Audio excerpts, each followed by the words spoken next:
আসসালামু আলাইকুম, সবাইকে স্বাগতম। বিভাগীয় পরীক্ষার জন্য অত্যন্ত গুরুত্বপূর্ণ এই সরকারি কর্মচারী আচরণ বিধিমালা 1979। তো এটা সম্পূর্ণ অংশ আজকে আলোচনা করার চেষ্টা করব। আলোচনায় আছে আমি মোহাম্মদ সিরাজুল ইসলাম। প্রথমে আসি এই বিধিমালার কোন বিধিতে কি বলা আছে। যাদের ক্ষেত্রে এই বিধিমালা প্রযোজ্য নয়, বিধি 2তে বলা আছে যাদের ক্ষেত্রে এই বিধি প্রযোজ্য নয়। পরিবারের সদস্য সম্পর্কে বলা আছে 3 এর উপবিধি 1 এর বি। 3 এর উপবিধি 1 এর বিতে বলা আছে পরিবারের সদস্য উপহার দেয়া নেওয়া এবং এই যৌতুক দেয়া নেওয়া সম্পর্কে বিধি 5-এ বলা আছে। 5-এ উপহার দেয়া নেওয়া এবং যৌতুক দেওয়া নেওয়া সম্পর্কে বলা আছে। বিদেশি পুরস্কার, পদবি ও উপাধি গ্রহণ বিধি 6-তে বলা আছে। সরকারি কর্মচারীর সম্মানে গণজমায়েত সম্পর্কে বিধি 7-এ বলা আছে। তহবিল সংগ্রহ সম্পর্কে বিধি 8-এ বলা আছে। চাঁদা সংগ্রহ সম্পর্কে বিধি 9-তে বলা আছে। আরও লক্ষ্য করি, ধার গ্রহণ ও প্রদান বিধি 10-এ বলা আছে। মূল্যবান সামগ্রী ও স্থাবর সম্পত্তি অর্জন বা হস্তান্তর সম্পর্কে বিধি 11-তে বলা আছে। সম্পত্তির ঘোষণা বিধি 13-তে বলা আছে। ফটকাবাজি এবং বিনিয়োগ সম্পর্কে বিধি 15-তে বলা আছে। ব্যক্তিগত ব্যবসা অথবা চাকরি সম্পর্কে বিধি 17-তে বলা আছে। বেতার সম্প্রচারণে অংশগ্রহণ, সংবাদ মাধ্যমের সাথে যোগাযোগ সম্পর্কে বিধি 22-এ বলা আছে। সরকারের সমালোচনা এবং বিদেশের সম্পর্কে তথ্য অথবা মন্তব্য প্রকাশ সম্পর্কে বিধি 23-এ বলা আছে। কমিটির নিকট সাক্ষ্য প্রদান বিধি 24-এ বলা আছে। আচ্ছা, এখানে যেগুলি পরীক্ষার জন্য গুরুত্বপূর্ণ বিধি সেগুলি আমি আলোচনা করেছি। কিছু কিছু বিধি বাদ দিয়েছি যেগুলো পরীক্ষার জন্য অতটা গুরুত্বপূর্ণ না। এবার আসি এই রাজনীতিতে অংশগ্রহণ বিধি 25-এর 1-এ বলা আছে। নির্বাচনে অংশগ্রহণ 25-এর 3-এ বলা আছে। চাকরিজীবী সমিতির সদস্যপদ সম্পর্কে বিধি 29-এ বলা আছে। মহিলা সহকর্মীর প্রতি আচরণ সম্পর্কে বিধি 27-এর এতে বলা আছে। বিধিমালা লঙ্ঘনের শাস্তি সম্পর্কে বিধি 32 নম্বরে বলা আছে। তো এই হচ্ছে কোন বিধিতে কি বলা আছে সেই সম্পর্কে আমি যেগুলো ইম্পর্টেন্ট পরীক্ষার জন্য ওইগুলো সম্পর্কে বলেছি।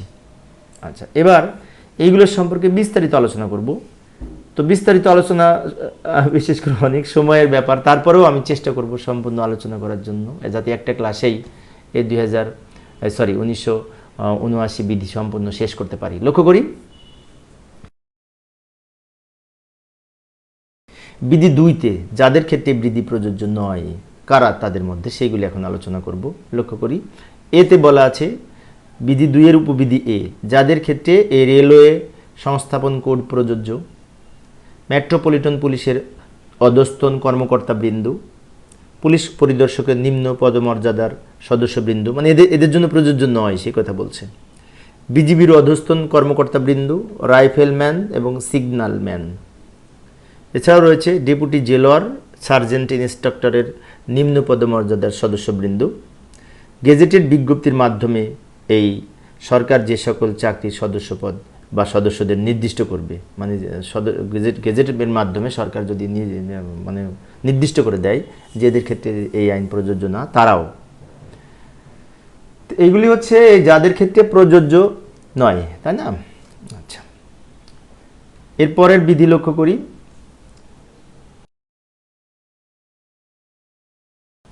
বিধি 3-এর 1 এর উপবিধি পরিবারের সদস্য সম্পর্কে বলা আছে, তাই না? সরকারি কর্মচারীর পরিবারের সদস্যরা অন্তর্ভুক্ত হবেন কারা হবেন লক্ষ্য করি। সরকারি কর্মচারীর সাথে বাস করুন আর না করুন পুরুষ কর্মচারীদের ক্ষেত্রে স্ত্রী, এবং মহিলা কর্মচারীদের ক্ষেত্রে তার স্বামী, সন্তানগণ, এবং সরকারি কর্মচারীর সাথে বসবাসরত তার উপর নির্ভরশীল, বিশেষ করে তার নিজের আত্মীয় অথবা স্ত্রীর অন্যান্য আত্মীয় স্বজন। ভালো করে লক্ষ্য করি, স্ত্রীর ক্ষেত্রে মানে মহিলার ক্ষেত্রে স্বামী এবং পুরুষের ক্ষেত্রে তার স্ত্রী, এটা বসবাস একসাথে করুক আর না করুক এরা কিন্তু পরিবারের সদস্য। তারপরে সন্তানগণ, সৎ সন্তানগণ, এরাও কিন্তু পরিবারের সদস্য। এবং সরকারি কর্মচারীর সাথে বসবাসরত তার উপর নির্ভরশীল নিজের আত্মীয় এবং স্ত্রীর অন্যান্য আত্মীয় স্বজন, তারাও কিন্তু এই পরিবারের সদস্য হিসেবে গণ্য হবে। এই বিধি 3-এর 1-এর বি অনুযায়ী পরিবারের সদস্য সম্পর্কে বলা হয়েছে আচরণ বিধি 1979-তে। এই উপহার দেয়া নেয়া উপহার দেয়া নেয়া সম্পর্কে এই প্রশ্নটি 22 বার এসেছে, 22 বার। সম্ভবত এই প্রশ্নটি না 2025 সালেও দ্বিতীয় অর্ধবার্ষিক পরীক্ষায় এসেছিল। তো যাই হোক, সরকারি কর্মচারী আচরণ বিধিমালা 1979 এর বিধি 5-এ উপহার দেয়া নেওয়া সম্পর্কে বলা হয়েছে। কি বলা হয়েছে? নিকট আত্মীয় ও বন্ধু ব্যতীত অন্য কোনো ব্যক্তির নিকট থেকে সাধারণত উপহার গ্রহণ করতে পারবেন না একজন সরকারি কর্মচারী। তবে এখানে একটি ব্যতিক্রম আছে। ব্যতিক্রমটি হচ্ছে ধর্মীয় ও সামাজিক অনুষ্ঠানে উপহারের মূল্য এই 25,000 টাকার বেশি হইবে না যদি ধর্মীয় অনুষ্ঠানের জন্য উপহার গ্রহণ করে। উপহার গ্রহণ করলে উপহারদাতার নিকট কোনরূপ সরকারি কর্তব্য পালনে বাধ্যবাধকতার আবদ্ধ আছে কিনা এই বিষয়ে প্রশ্ন উত্থাপিত হলে এই ব্যাপারে সরকারি সিদ্ধান্ত চূড়ান্ত হিসেবে গণ্য হবে। অর্থাৎ যদি উপহার সম্পর্কিত কোনো সরকারি কর্তব্য পালনে বাধ্যবাধকতা আছে কিনা সেক্ষেত্রে যদি প্রশ্ন উত্থাপিত হয় তা সরকার সিদ্ধান্ত নেবে, এর বিষয়ে চূড়ান্ত সিদ্ধান্ত নেবে, সে কথা বলছে। আরও রয়েছে, বিদেশি রাষ্ট্রপ্রধান বা প্রতিনিধি কোনো উপহার প্রদানের প্রস্তাব করলে মনোকষ্ট না নিয়ে তা এড়িয়ে যাওয়া উচিত, অথবা এই সম্ভব হলে উপহার গ্রহণ করে নিষ্পত্তির আদেশের জন্য এই জনপ্রশাসন মন্ত্রণালয়ের বিশেষ করে উপহার সম্পর্কিত প্রতিবেদন জমা দিতে হবে। এছাড়াও রয়েছে, লক্ষ্য করি, সচিব বা সমপদ মর্যাদা সম্পন্ন কর্মকর্তা সর্বাধিক 5,000 টাকা মূল্যের উপহার গ্রহণ করতে পারবেন এবং একটেরাধীন এলাকায় পুনরায় অমিতব্যয়ী আতিথ্য গ্রহণ করতে পারবেন না। ঠিক আছে, এই বিষয়গুলি উপহার দেওয়া নেওয়া সম্পর্কে ছিল বিধিতে, মনে রাখার চেষ্টা করব। 4 নম্বরে বলেছে, এটা 4 বিধি না, কিন্তু প্রশ্ন নম্বর 4 যৌতুক দেওয়া নেওয়া সম্পর্কে। এই প্রশ্নটি একবার এসেছিল, তাই না? এই যে বিধি 5-এ যৌতুক দেওয়া নেওয়া সম্পর্কে বলা আছে 1979 বিধির, এবং কি বলা আছে লক্ষ্য করি, কোনো সরকারি কর্মচারী যৌতুক নিতে পারবেন না, যৌতুক দিতে পারবেন না এবং যৌতুক দেওয়া নেওয়া সম্পর্কে প্ররোচিত করতে পারবেন না। আর একটা বিষয়, সেটা হচ্ছে প্রত্যক্ষ পরোক্ষভাবে কন্যা বা বরের পিতামাতা বা অভিভাবকের নিকট যৌতুক দাবি করতে পারবেন না। এখানে কিন্তু 4টে বিষয় বলা আছে, সেটা হচ্ছে যৌতুক নিতে পারবেন না, দিতে পারবেন না, যৌতুক দেয়ায় প্ররোচিত করতে পারবেন না এবং এই প্রত্যক্ষ বা পরোক্ষভাবে কন্যা বা বরের পিতামাতার নিকট বা অভিভাবকের নিকট যৌতুক দাবি করতে পারবেন না, দিতে পারবেন না, নিতে পারবেন না, দাবি করতে পারবেন না, প্ররোচিত করতে পারবেন না। 4টে বিষয় এখানে উল্লেখ আছে। এইবার আসি পরেরটাই। 5 নম্বর প্রশ্নটি হচ্ছে বিদেশি পুরস্কার পদবি উপাধি গ্রহণ। বিগত পরীক্ষায় এই প্রশ্নটি 15 বার এসেছিল। এখন এই প্রশ্নগুলি কিভাবে আসতে পারে সেটা একটু বলি। অনেক সময় বলা থাকে যে বিশেষ করে সরকারি কর্মচারী আচরণ বিধিমালা 1979 এর আলোকে এই বিদেশি পুরস্কার পদবি উপাধি গ্রহণ সম্পর্কে ব্যাখ্যা করুন, তাই না? এই ধরনের ভাবে আসে, আবার টিকাতেও আসে কিন্তু প্রশ্নগুলি। তো যাই হোক, বিগত পরীক্ষায় প্রশ্নটি কিন্তু 15 বার এসেছে, গুরুত্বপূর্ণ প্রশ্ন।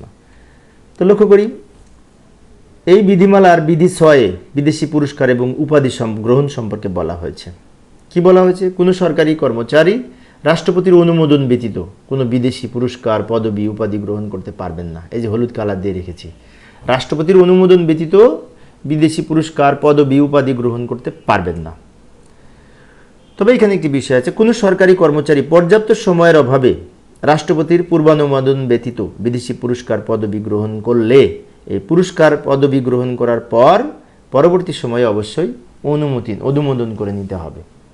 ঠিক আছে, সময়ের অভাবে যদি কেউ পুরস্কার নেয়ার পূর্বে যদি অনুমতি না নিতে পারে রাষ্ট্রপতির নিকট, তাহলে পরবর্তীতে গ্রহণ করার পরে অনুমোদন নিয়ে নিতে হবে, সে কথা বলছে। এখানে এই বিধি 7-এ বলেছে, পরের প্রশ্নটি বিধি 7-এ বলেছে সরকারি কর্মচারীর গণজমায়েত। এই যে 6 নম্বর বলা আছে, 6 নম্বর কিন্তু প্রশ্নের নাম্বার, এই 7 হচ্ছে বিধি 7-এ সরকারি কর্মচারীর গণজমায়েত সম্পর্কে বলেছে। কি বলেছে? সরকারি কর্মচারীর সম্মানে গণজমায়েতে উৎসাহিত করতে পারবেন না এবং সম্পূর্ণ ব্যক্তিগত বা অনানুষ্ঠানিক বিদায়ী অনুষ্ঠানে অংশগ্রহণ করতে পারবেন না। অনানুষ্ঠানিক বিদায়ী অনুষ্ঠানে অংশগ্রহণ করতে পারবেন না এবং গণজমায়েতে কাউকে উৎসাহ করতে পারবেন না। এই বিধিতে এটা সম্পর্কে বলা আছে। এবার আসি পরের প্রশ্ন, 7 নম্বর প্রশ্ন। এই প্রশ্নটি হচ্ছে এই সরকারি কর্মচারী কর্তৃক তহবিল সংগ্রহ। এই তহবিল সংগ্রহ, তো এই প্রশ্নটি কিন্তু 2025 সালে দ্বিতীয় অর্ধবার্ষিক পরীক্ষায় এসেছিল। তার মানে কি এই প্রশ্নটি 17 বার এসেছে, 25 সাল সহ। যাই হোক, কোন বিধিতে বলা আছে লক্ষ্য করি। সরকারি কর্মচারী আচরণ বিধিমালা 1979 এর বিধি 8-এ, এই যে বিধি 8টা মনে রাখতে হবে, বিধি 8-এ এই তহবিল সংগ্রহ সম্পর্কে বলা হয়েছে। কি বলা হয়েছে? সরকারকে অবৈধকরণ ব্যতীত সরকারি কর্মচারী কর্তৃক তহবিল সংগ্রহ করা যাবে না। কোনো অনুমোদিত উন্নয়ন প্রকল্পের আংশিক ব্যয় স্থানীয় অনুদানের দ্বারা মেটানোর প্রয়োজন হলে সরকারের অবৈধকরণ ছাড়াই একজন সরকারি কর্মচারী এই তহবিল সংগ্রহ করতে পারবে। এখানে কি বলা হচ্ছে? প্রথমে বললো যে সরকারের অনুমতি ছাড়া তহবিল সংগ্রহ করা যাবে না। পরে আবার বলছে যে কোনো অনুমোদিত উন্নয়ন প্রকল্পের ব্যয় স্থানীয়ভাবে যদি অনুদানের মাধ্যমে মেটাতে চায়, সেই ক্ষেত্রে সরকারকে অবৈধকরণ ছাড়া একজন সরকারি কর্মচারী তহবিল সংগ্রহ করতে পারবে। আরও বলা হয়েছে লক্ষ্য করি, সরকারের অনুমতি ব্যতীত তহবিল সংগ্রহের নিম্নোক্ত শর্তাদি পালন করতে হবে। এই যে পারবে, এখানে স্থানীয় আংশিক ব্যয় স্থানীয় অনুদানের মাধ্যমে যদি মেটাতে চায় তাহলে তহবিল সংগ্রহ করতে পারবে, কিন্তু সেক্ষেত্রে কিছু শর্ত আছে। সেই শর্তগুলি কি কি এখন আলোচনা করব। কোনো ব্যক্তি বিশেষের কাছে এমন কোনো আবেদন করা যাবে না যা সরকারি দায়িত্ব পালনে কোনো প্রভাব ফেলতে পারে। অর্থাৎ এমন কোনো তহবিল সংগ্রহ করা যাবে না যেই ক্ষেত্রে সরকারি দায়িত্ব পালনের উপর কোনো প্রভাব পড়ে। এবং চাঁদা আদায়ের ব্যক্তিগতভাবে জড়ানো যাবে না। সরকারি কাজে অবহেলা পরিলক্ষিত হলে শৃঙ্খলা ভঙ্গের দায়ে অপরাধী হবেন। অর্থাৎ সরকারি কাজে অবহেলা করেও চাঁদা আদায় করা যাবে না। অফিস সময়ে তহবিল সংগ্রহ করা যাবে না। তহবিল সংগ্রহ সরকারি কর্মচারী কোনো ধরনের চাপ বা জোর প্রয়োগ করতে পারবে না। আচ্ছা, একজন সরকারি কর্মচারী কাউকে জোর করে কারো কাছ থেকে তহবিল সংগ্রহ করতে পারবেন না। বিজিবি, পুলিশ, আয়কর বিভাগ এবং খাদ্য বিভাগের কোনো কর্মচারী কর্তৃক তহবিল সংগ্রহ করা যাবে না। তো এইগুলি কিন্তু এই তহবিল সংগ্রহের ক্ষেত্রে বলা ছিল। পরের প্রশ্নটি হচ্ছে চাঁদা সংগ্রহ। বিগত বছর দুইবার প্রশ্নটি এসেছিল। চাঁদা সংগ্রহের বিষয়টি বিধি 9-তে বলা আছে। বিধি 9-তে চাঁদা সংগ্রহ সম্পর্কে বলা আছে, সরকারের সুনির্দিষ্ট আদেশ ও নির্দেশের অধীনে ছাড়া কোনো সরকারি কর্মচারী এই কোনো ধরনের তহবিল সংগ্রহ করতে পারবে না বা চাঁদা সংগ্রহ করতে পারবে না, কোনো ধরনের তহবিল সংগ্রহে অংশগ্রহণ করতে পারবেন না এবং কোনো ধরনের তহবিল গ্রহণ করতে পারবেন না। সংগ্রহ করতে পারবেন না, অংশগ্রহণ করতে পারবেন না, গ্রহণ করতে পারবেন না। এই চাঁদা সংগ্রহ সম্পর্কে বিধি 9-তে বলা আছে। এরপরে আসি ধার গ্রহণ ও প্রদান। আচ্ছা, ধার গ্রহণ ও প্রদান, এই প্রশ্নটি কিন্তু 16 বার এসছে পরীক্ষায়, 9 নম্বর প্রশ্ন। 9 নম্বর প্রশ্ন কিন্তু বিধি আবার এই 10-এ। ধার গ্রহণ ও প্রদান এই প্রশ্নটি বিধি 10-এ বলা আছে। 10 নম্বর বিধিতে ধার গ্রহণ ও প্রদান সম্পর্কে বলা আছে। বারবার বলছি আমি, কি বলা হয়েছে লক্ষ্য করি। এখতিয়ারাধীন এলাকার বা দাপ্তরিক কার্য সংশ্লিষ্ট ব্যক্তির নিকট থেকে ধার গ্রহণ বা প্রদান করা যাবে না। এই যে এখানে বলেছে যে এখতিয়ারাধীন এলাকায়, যে এলাকায় আমি আমার বিশেষ করে কর্মক্ষেত্র এবং দাপ্তরিক কাজ সংশ্লিষ্ট যে সমস্ত ব্যক্তিরা জড়িত, তাদের কাছ থেকে ধার গ্রহণ করা যাবে না, আবার প্রদানও করা যাবে না। ঋণ নেওয়াও যাবে না, দেওয়াও যাবে না। তবে যৌথ মূলধনী কারবার, ব্যাংক অথবা ব্যবসা প্রতিষ্ঠানের সাথে স্বাভাবিক লেনদেনের ক্ষেত্রে এইটা প্রযোজ্য হবে না। মানে একজন ইচ্ছে করলে কোম্পানি শেয়ার কিনতে পারবে, যৌথ মূলধনী কোম্পানির, ব্যাংক থেকে ঋণ নিতে পারবে, সে কথা বলছে। এছাড়াও আরও বলা হয়েছে এখানে যে এখতিয়ারাধীন এলাকার কোনো ব্যক্তির নিকট থেকে ধার গ্রহণ করে আর্থিকভাবে দায়বদ্ধ হলে সংশ্লিষ্ট কর্মচারীর সাথে সাথে যথাযথ কর্তৃপক্ষের মাধ্যমে সরকারের নিকট অবস্থা সম্পর্কে ঘোষণা করবেন। অর্থাৎ কেউ যদি দায়বদ্ধ থাকে, কারোর সাথে যদি ঋণ নিয়ে থাকে, তাহলে সেটির সাথে সাথে এই কর্তৃপক্ষের মাধ্যমে সরকারকে জানাতে হবে এর অবস্থা সম্পর্কে। আরও একটি বিষয়, সেটা হচ্ছে নন গেজেটেড কর্মচারীগণ অফিস প্রধানের নিকট বর্ণিত অবস্থা সম্পর্কে ঘোষণা করবেন। আর যদি নন গেজেটেড কর্মকর্তা হয় তাহলে অফিস প্রধানকে জানাবেন ওই ধার গ্রহণ সম্পর্কিত, যদি নিয়ে থাকেন। এছাড়াও আরেকটি বিষয়, সেটা নিবন্ধনকৃত কোনো সমবায় সমিতি থেকে ঋণ গ্রহণ করতে পারবেন, নিবন্ধনকৃত সমবায় সমিতি থেকে। তো এইগুলি ধার গ্রহণ ও প্রদান সম্পর্কে বলা ছিল। এখানে 1, 2, 3 সিরিয়াল হবে, লাস্ট এটা 4 নম্বর, তাই না? আচ্ছা, পরবর্তী প্রশ্নটি লক্ষ্য করে, অত্যন্ত গুরুত্বপূর্ণ একটি প্রশ্ন। এই প্রশ্নটি 25 বার এসেছে, কল্পনা করা যায় কত গুরুত্বপূর্ণ। প্রশ্নটি হচ্ছে মূল্যবান সামগ্রী ও ও স্থাবর সম্পত্তি অর্জন বা হস্তান্তর, এই 1979 বিধি অনুযায়ী যদি আসে পরীক্ষা আলোচনা করতে হবে। কীভাবে করবো লক্ষ্য করি। এই বিধি 11তে, আবারও বলছি, বিধি 11তে এই মূল্যবান সামগ্রী ও স্থাবর সম্পত্তি অর্জন এবং হস্তান্তর সম্পর্কে বলা হয়েছে। বিধি 11তে, বিষয়টি কিন্তু খেয়াল রাখবো। বিধি 11 কি বলা হয়েছে? 1 নম্বরে বলা হয়েছে, দুইটা উপবিধি আছে, একটা 1 একটা 2। 1 নম্বরে বলা আছে এখতিয়ারাধীন এলাকার, বিশেষ করে এখতিয়ারাধীন এলাকায় 2,50,000 টাকার অধিক মূল্যের কোনো স্থাবর বা অস্থাবর সম্পত্তি ক্রয়, বিক্রয় বা অন্য কোনো পন্থায় হস্তান্তর করতে পারবেন না। আরও বলা হয়েছে এই 1 নম্বরে, সেটা হচ্ছে প্রযোজ্য ক্ষেত্রে বিভাগীয় প্রধান মন্ত্রণালয়ের সচিবের নিকট মন্ত্রণালয়ের সচিব জনপ্রশাসন মন্ত্রণালয়ের সচিবের মাধ্যমে সরকারের নিকট ইচ্ছা পোষণ করবেন। তবে সংশ্লিষ্ট কর্মচারী তার অধস্তন কর্মচারীর সাথে সকল প্রকার লেনদেনের ক্ষেত্রে পরবর্তী ঊর্ধ্বতন কর্তৃপক্ষকে অবহিত করবেন। যখন মাঝখানে যিনি থাকবেন, তিনি যদি কোনো নিম্ন বা অধস্তনের সাথে কোনো কর্মচারীর সাথে কোনো লেনদেন করেন, তাহলে তিনি কি করবেন? উপরের লেভেলের মানে ঊর্ধ্বতর কর্তৃপক্ষকে বিষয়টি জানাবেন, সে কথা বলছেন। এবার 2-এ কি বলা আছে লক্ষ্য করি। উপবিধি 2-এ বলা আছে, সরকারি কর্মচারী বা তার পরিবারের কোনো সদস্য সরকারের অনুমতি ব্যতীত, পূর্ব অনুমোদন ব্যতীত কি করতে পারবেন না? বাংলাদেশে অবস্থিত কোনো স্থাবর সম্পত্তি অর্জন বা হস্তান্তর করতে পারবেন না, এবং কোনো বিদেশি নাগরিক, বিদেশি সরকার, বিদেশি সংস্থার সাথে কোনো প্রকার আর্থিক লেনদেন করতে পারবেন না।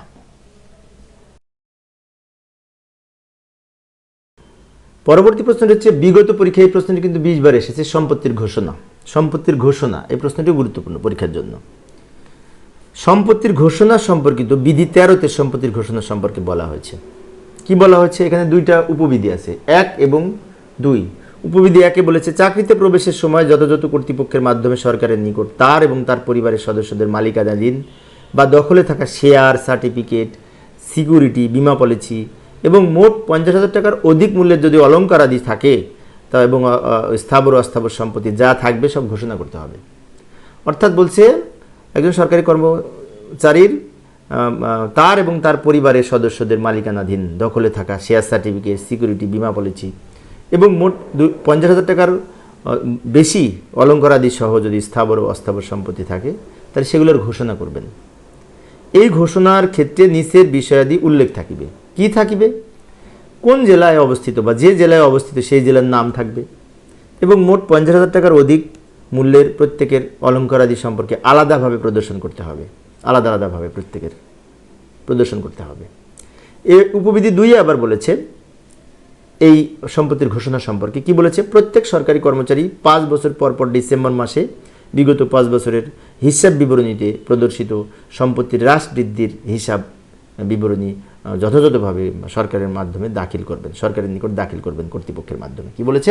যে প্রত্যেক সরকারি কর্মচারী প্রতি 5 বছর পর ডিসেম্বর মাসে এই বিগত 5 বছরের হিসাব বিবরণী, সম্পত্তির হ্রাস বৃদ্ধির পরিমাণ বিবরণী প্রকাশ করে প্রস্তুত করে যথাযথ কর্তৃপক্ষের মাধ্যমে সরকারের নিকট দাখিল করবেন। এই বিষয়গুলো। পরের প্রশ্নটি হচ্ছে ফটকাবাজি এবং বিনিয়োগ। এই প্রশ্নটি তো 8 বার এসেছে। তো ফটকাবাজি এবং বিনিয়োগ এই সম্পর্কে বিধি 15-তে বলা আছে, এবং সেখানে বলা আছে কোনো সরকারি কর্মচারী ফটকা কারবারে বিনিয়োগ করে ফটকাবাজি করতে পারবেন না। এখন এই ফটকাবাজি, ফটকা কারবার কি, সেগুলো সম্পর্কে যদি আমরা লক্ষ্য করি তাহলে দেখতে পাই যে এখানে বিধিতে ফটকা কারবারের বা ফটকাবাজির এর বিভিন্ন সংজ্ঞা উপস্থাপন করেছে। লক্ষ্য করি, মূল্য প্রতিনিয়ত অস্বাভাবিক ওঠানামা করে বা অভ্যাসগতভাবে ওই সমস্ত সিকিউরিটিজের ক্রয় বিক্রয় বিনিয়োগকে ফটকাবাজি বিনিয়োগ হিসেবে গণ্য হবে। অস্বাভাবিকভাবে ওঠানামা করে এই জাতীয় যে সমস্ত বিনিয়োগ আছে। তবে এখানে আরেকটা বিষয় 2 নম্বরে বলেছে, যে বিনিয়োগের ফলে সরকারি কর্মচারী সরকারি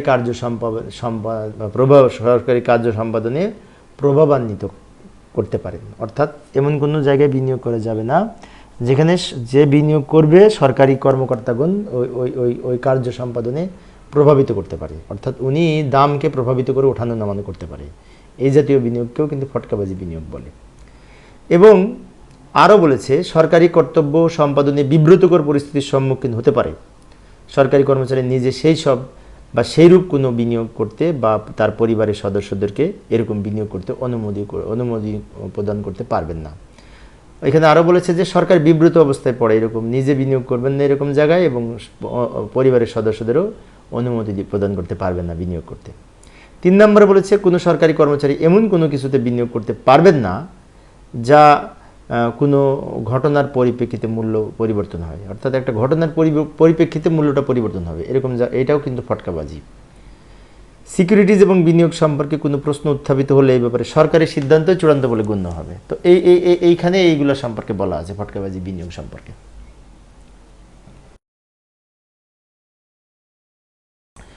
পরের প্রশ্নটা হচ্ছে ব্যক্তিগত ব্যবসা বা চাকরি। এই প্রশ্নটি না বিগত পরীক্ষায় 13 বার এসেছে। তো এটা কতবার এসেছে লক্ষ্য করি, কোন কোন বিধিতে বলা আছে? বিধি 17-তে, 1979 সালের বিধি 17-তে এই সরকারি আচরণ বিধিমালার যে 17-তে বলা আছে, কি বলা আছে? এই ব্যক্তিগত ব্যবসা এবং চাকরি সম্পর্কে বলা আছে। এখানে বলেছে সরকারের পূর্ব অনুমোদন ছাড়া কোনো সরকারি কর্মচারী ব্যক্তিগত ব্যবসায় জড়িত হতে পারবেন না বা কোনো চাকরি বা কোনো কার্য গ্রহণ করতে পারবেন না। অর্থাৎ সরকারি কর্মচারী যে চাকরি করেন এই চাকরি বাদে আর অন্য কোনো চাকরিতে যোগদান করতে পারবেন না, অন্য কোনো কার্য গ্রহণ করতে পারবেন না এবং ব্যবসাতেও ব্যক্তিগত ব্যবসাতে জড়িত থাকতে পারবেন না। তবে এখানে একটা বিষয় উল্লেখ আছে, নন গেজেটেড কোনো কর্মকর্তা বা কর্মচারী, নন গেজেটেড কোনো সরকারি কর্মচারী সরকারের পূর্ব অনুমোদন ছাড়া পরিবারের সদস্যকে কাজে লাগিয়ে ক্ষুদ্র প্রতিষ্ঠান বা ব্যবসা প্রতিষ্ঠান চালাতে পারবে, নন গেজেটেড যারা। আচ্ছা, এইখানে আরও বলেছে 2 নম্বরে, কোনো সরকারি কর্মচারী অনৈতিকভাবে ধর্মীয়, সামাজিক বা দাতব্য প্রকৃতির কর্মে বা সময়ে সময়ে শিল্প, সাহিত্য, ধর্মী কর্মে সরকারি কাজের ব্যাঘাত না ঘটিয়ে অংশগ্রহণ করতে পারবেন। অর্থাৎ কোনো সরকারি কর্মচারী অবৈতনিকভাবে, মানে বেতন নেবে না, এরকম ধর্মীয় কোনো প্রতিষ্ঠানে তিনি, যেমন মসজিদ সহ আরো মাদ্রাসার দায়িত্ব পালন করতে পারবেন, সভাপতি বা সেক্রেটারি এরকম দায়িত্ব। সামাজিক বা দাতব্য কর্মে তিনি দায়িত্বে থাকতে পারবেন, এখানে যাতে সরকারি কোনো কাজের ব্যাঘাত না ঘটে সে কথা বলছে। কোনো সরকারি কর্মচারী সরকারের পূর্ব অনুমোদন ছাড়া পরিবারের সদস্যদের তার এখতিয়ারাধীন এলাকায় ব্যবসা প্রতিষ্ঠান চালাতে অনুমতি দিতে পারবেন না। নিজে তো করবেনই না, বরং আত্মীয় স্বজনকেও, তার পরিবারের যারা লোকজন, পরিবারের সংজ্ঞা কিন্তু বলে দিয়েছে পরিবারের কারা, তার এখতিয়ারাধীন এলাকায় ব্যবসা প্রতিষ্ঠানের তিনি অনুমতি দিতে পারবেন না। তবে আর একটা বিষয়, এই বিধি খেলাধুলা এবং বিনোদনমূলক ক্লাবের সদস্য হওয়ার ক্ষেত্রে প্রযোজ্য হবে না। এইভাবে লিখতে পারি।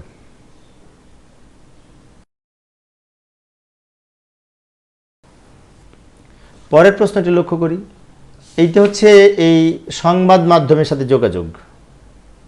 এই যে বেতার সম্প্রচারণে অংশগ্রহণ করা এবং সংবাদ মাধ্যমের সাথে যোগাযোগ স্থাপনের ক্ষেত্রে বিধি অনুযায়ী কি বলেছে? 7 বার এই প্রশ্নটি বিগত পরীক্ষায় এসেছে। লক্ষ্য করি, বিধি 22-এ বেতার সম্প্রসারণ বা বেতার সম্প্রচারের ক্ষেত্রে এই অংশগ্রহণ এবং সংবাদ মাধ্যমের সাথে যোগাযোগের ক্ষেত্রে যে বিষয়গুলো উল্লেখ আছে সেটি হচ্ছে, বিভাগীয় প্রধানের পূর্ব অনুমোদন ছাড়া একজন সরকারি কর্মচারী বেতার সম্প্রচারে বিশেষ করে অংশগ্রহণ বা সংবাদ মাধ্যমের সাথে যোগাযোগ করতে পারবেন না। বিভাগীয় প্রধানের অনুমোদন ছাড়া তিনি বিশেষ করে বেতারে সম্প্রচার করতে পারবেন না এবং সংবাদ মাধ্যমের সাথে যোগাযোগও করতে পারবেন না। এবং আরও বলা হয়েছে এখানে কিছু ব্যতিক্রম আছে। কি ব্যতিক্রম? বেতার সম্প্রচারে বিশেষ করে অংশগ্রহণের ক্ষেত্রে যদি এরকম হয় যে বিশেষ করে কিছু কিছু ক্ষেত্রে অনুমতি লাগবে না, সেগুলি কি?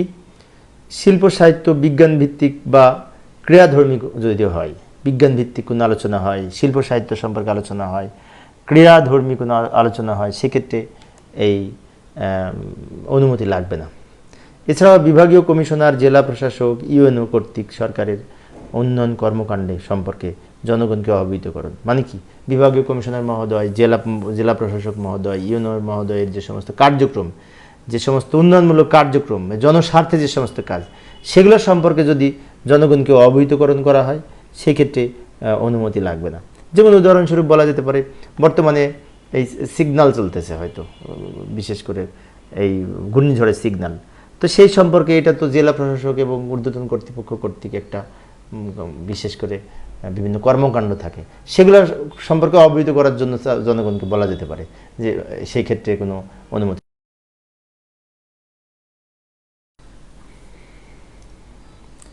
পরবর্তী প্রশ্নটা হচ্ছে সরকারের সমালোচনা এবং বিদেশ সম্পর্কে তথ্য অথবা মন্তব্য প্রকাশ করা। ঠিক আছে, সরকারের সমালোচনা সম্পর্কে এটা এই বিধিতেই সে বলেছে বিধিতেই সে সরকারের সমালোচনা এবং বিদেশ সম্পর্কে কোনো তথ্য বা মন্তব্য প্রকাশ করা এই সম্পর্কে বলেছে। কি বলেছে?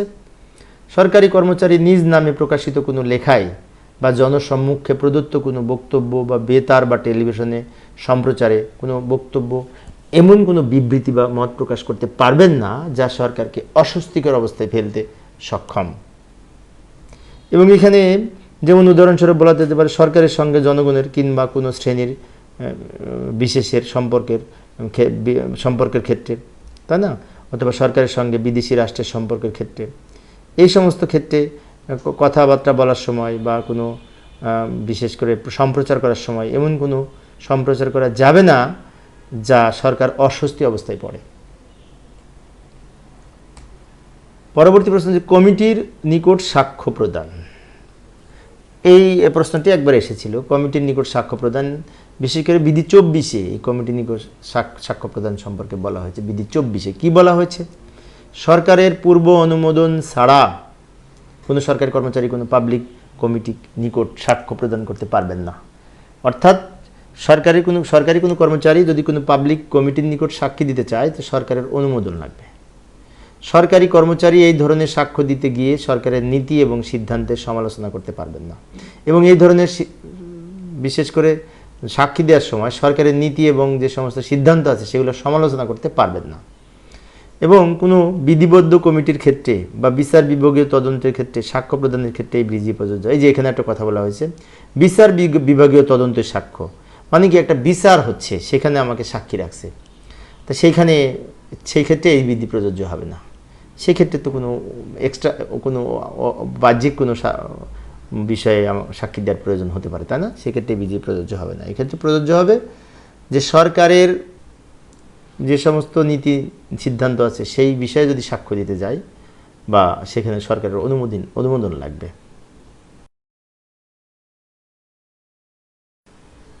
পরের প্রশ্ন রাজনীতিতে অংশগ্রহণ। এই রাজনীতিতে অংশগ্রহণ এই প্রশ্নটা সম্ভবত 2025 সালে মনে এসেছিল, 2025 সালে দ্বিতীয় অর্ধবার্ষিক পরীক্ষায়। তো এই প্রশ্নটি 14 বার এসছে, তার মানে আরেকবার এসে 15 বার এসেছে প্রশ্নটি, তাই না? তো এখানে খুব সুন্দরভাবে বলা আছে বিধি 25-এর 1-এ, এই যে 1979 সালের যে বিধিমালা আছে এই বিধিমালার 25-এর 1-এ এই রাজনীতিতে অংশগ্রহণ সম্পর্কে বলা হয়েছে। কি বলা হয়েছে? রাজনৈতিক দলের বা রাজনৈতিক কোনো দলের কোনো সংগঠনের সদস্য হতে বা যুক্ত হতে পারবেন না। একজন সরকারি কর্মচারী রাজনৈতিক দলের সদস্য হতে পারবে না এবং রাজনৈতিক কোনো সংগঠনের সদস্য হতে বা যুক্ত হতে পারবেন না। বাংলাদেশ বা বিদেশে কোনো রাজনৈতিক কর্মকাণ্ডে অংশগ্রহণ করতে পারবেন না। কোনো রাজনৈতিক কর্মকাণ্ডে সহায়তা করতে পারবেন না। এই যে লক্ষ্য করি, সংগঠনের বা দলের যুক্ত হতে পারবেন না, অংশগ্রহণ করতে পারবেন না এবং সহায়তা করতে পারবেন না, এগুলো স্পষ্টভাবে বলা আছে। এরপরে আসি এই নির্বাচনে অংশগ্রহণ। এই প্রশ্নটি 14 বার এসেছিল বিগত পরীক্ষায়। 25-এর 3-এ নির্বাচনে অংশগ্রহণ সম্পর্কে বলা আছে। তাহলে 25-এর 1-এ বলা আছে রাজনীতিতে অংশগ্রহণ আর 25-এর 3-এ বলা আছে নির্বাচনে অংশগ্রহণ। নির্বাচনে অংশগ্রহণ সম্পর্কে এই বিধিতে কি বলা আছে লক্ষ্য করি।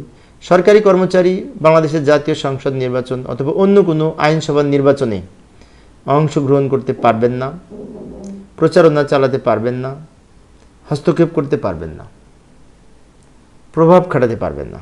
ভালো করে লক্ষ্য করি, অংশগ্রহণ করতে পারবেন না, প্রচারণা করতে পারবেন না মানে পাবলিসিটি করতে পারবেন না, মানে ভোট চাইতে পারবে না, হস্তক্ষেপ করতে পারবেন না, প্রভাব খাটাতে পারবেন না। এই 4টা জিনিস করতে পারবে না একজন সরকারি কর্মচারী। নিরপেক্ষ থাকতে হবে, নিরপেক্ষ, তাই না? কারণ সরকারি কর্মচারীদের মধ্যে আমরা অনেক সময় ভোট গ্রহণ কর্মকর্তা হই, তো সেক্ষেত্রে নিরপেক্ষ থাকতে হবে। এবার আসি এই সম্পর্কে আরও কিছু নির্বাচনে অংশগ্রহণ সম্পর্কে বলেছে। সেটি হচ্ছে যদি কোনো সরকারি কর্মচারী ভোটারদের উদ্দেশ্যে কোনো বক্তৃতা দেন, লিফলেট বিতরণ করেন, জাতীয় সংসদ নির্বাচন অথবা অন্য কোনো আইনসভা নির্বাচনে নিজেকে প্রার্থী ঘোষণা করেন, সেক্ষেত্রে তিনি জাতীয় নির্বাচনে বা অন্য কোনো আইনসভা নির্বাচনে অংশগ্রহণ করেছে বলে ধরে নেওয়া হয়। অর্থাৎ কেউ যদি বক্তৃতা দেন, লিফলেট বিতরণ করেন বা ভোটের প্রার্থী হিসেবে ঘোষণা করেন তাহলে তিনি এই নির্বাচনে অংশগ্রহণ করেছেন বলে ধরে নেওয়া হয়। তো এইভাবে আমরা লিখতে পারি।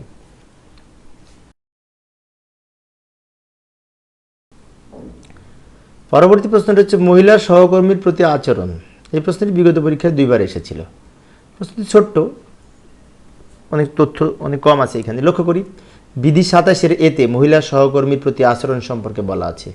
এখানে কি বলেছে, কোনো সরকারি কর্মচারী মহিলা সহকর্মীর প্রতি এমন কোনো ভাষা ব্যবহার করতে পারবেন না যা বা আচরণ করতে পারবেন না, এমন কোনো ভাষা ব্যবহার করতে পারবেন না বা আচরণ করতে পারবেন না যা অনুচিত এবং অফিসিয়াল শিষ্টাচার বহির্ভূত হয় এবং মহিলা সহকর্মীর প্রতি মানহানিকর হয়। ভালো করে লক্ষ্য করি, তাদের ক্ষেত্রে এমন কোনো আচরণ বা ভাষা ব্যবহার করা যাবে না যা অনুচিত এবং যা অফিসিয়াল শিষ্টাচার বহির্ভূত এবং মহিলা সহকর্মীর প্রতি মানহানিকর, মান সম্মানের ব্যাঘাত ঘটে, এরকম বিষয়।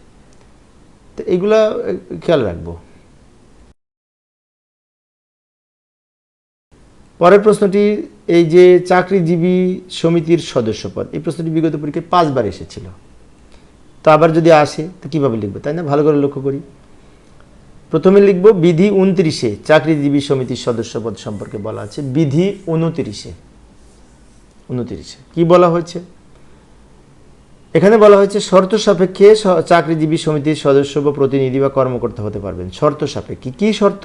শর্তসমূহ হচ্ছে সমিতির সদস্যপদ এবং কার্যনির্বাহী পদসমূহ কোনো একটি নির্দিষ্ট শ্রেণীর সরকারি কর্মচারীদের মধ্যে সীমাবদ্ধ থাকবে। অর্থাৎ যে সমিতি, সেই সমিতিটা একটা নির্দিষ্ট শ্রেণীর সদস্যদের মধ্যে, সরকারি নির্দিষ্ট শ্রেণীর সদস্যদের মধ্যে সীমাবদ্ধ থাকবে, যেটা কোনো রাজনৈতিক মুক্ত, নিরপেক্ষ থাকবে। এবং এই সমিতির কোনো রাজনৈতিক দল বা রাজনৈতিক দলের কোনো অঙ্গ সংগঠনের সাথে জড়িত থাকতে পারবেন না বা রাজনৈতিক কর্মকাণ্ডে অংশগ্রহণ করতে পারবেন না। অর্থাৎ এই সমিতিটা কোনো রাজনৈতিক দলের বা রাজনৈতিক দলের কোনো সংগঠনের সাথে জড়িত থাকবে না এবং রাজনৈতিক কর্মকাণ্ডেও অংশগ্রহণ করবে না। আরও বলা হয়েছে এই সমিতি বাংলাদেশ জাতীয় সংসদ নির্বাচনে বা অন্য কোনো আইনসভার নির্বাচনে, স্থানীয় সংস্থা বা কর্তৃপক্ষের কোনো নির্বাচনে কি করতে পারবেন না, প্রার্থী হিসেবে নির্বাচনের কোনো ব্যয়ভার গ্রহণ করতে পারবেন না, নির্বাচনে কোনো প্রার্থীর সমর্থন করতে পারবেন না। অর্থাৎ এই সমিতি যারা সদস্য বা সমিতির পক্ষ থেকে কোনো প্রার্থী নির্বাচনে ব্যয়ভার করবে না বা নির্বাচনের কোনো প্রার্থীকে সমর্থন করতে পারবে না, ভোটার তালিকা ভুক্তির ব্যাপারে বা প্রার্থী মনোনয়নের ক্ষেত্রে সাহায্য করতে বা দায়িত্ব গ্রহণ করতে পারবেন না, মানে রাজনৈতিক সাথে কোনো সংশ্লিষ্টতা থাকতে পারবেন না। এবং এই সমিতি বাংলাদেশ জাতীয় সংসদ নির্বাচনের বা অন্য কোনো আইনসভার নির্বাচনের বা কর্তৃপক্ষের কোনো নির্বাচন সংক্রান্ত কর্তৃপক্ষের নির্বাচনে কোনো সদস্যের ব্যয়ভার বহন করতে পারবেন না এবং কোনো ট্রেড ইউনিয়নের ব্যয় নির্বাহের জন্য কোনো চাঁদা বা অর্থ প্রদান করতে পারবেন না। তো এই বিষয়গুলি থাকতে হবে। এই থাকলে, এই শর্তগুলি যদি থাকে তাহলে সে সদস্য হতে পারবে। তো প্রিয় সুধীবৃন্দ, এই ছিল আজকের আলোচনা। আমি মূলত এই পরের সেশনে সরকারি কর্মচারী শৃঙ্খলা ও আপিল বিধিমালা 2018 সম্পর্কে বিস্তারিত আলোচনা করব এবং এই বিধিতে যা আছে সব কিছু একটা আলোচনা করার চেষ্টা করব। যেমন আজকে আমি এই যে সরকারি কর্মচারী আচরণ বিধিমালা 1979 সম্পর্কে বিস্তারিত আলোচনা করেছি। বিশেষ করে আমি আলোচনা করি কারণ শুনলে এবং দেখলে দ্রুত মুখস্থ হয়। সেজন্য যদি আমরা ভিডিওটিকে যদি শোনে ঠিক মতো, তার দ্রুত মনে থাকবে।